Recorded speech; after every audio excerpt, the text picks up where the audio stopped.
السلام علیکم ورحمۃ اللہ وبرکاتہ۔ تمام ناظرین سے گزارش ہے، آستانہ عالیہ دیپال پور شریف سے میں خاکسار سید ابو صالح چمن سمدانی المعروف سمدانی بابا، آپ سب کو میں یہ درخواست کرتا ہوں کہ اس مرتبہ بالخصوص، ویسے تو میں ہر باری کا ہی قائل ہوں لیکن اس مرتبہ خصوصاً درخواست کرتا ہوں کہ سب ساتھی جہاں کہیں بھی جو کوئی بھی مجھے دیکھ رہا ہے اور جو کوئی بھی مجھے اس قابل سمجھتا ہے کہ میری بات کو ویلیو دی جائے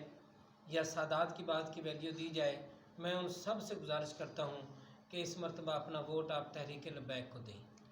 آپ پاکستان کے جس بھی کونے میں ہیں، آپ ایم پی اے کا ووٹ بھی اپنے علاقے کے تحریک لبیک کو دیں اور ایم این اے کا ووٹ بھی اپنے علاقے کے تحریک لبیک کو دیں۔ جو کوئی بھی، آپ اس بات کو ذہن سے نکال دیجئے کہ وہ جیتے گا یا وہ ہارے گا۔ آپ اپنے ووٹ کو فوکس کیجئے کہ آپ کس کو دے رہے ہیں۔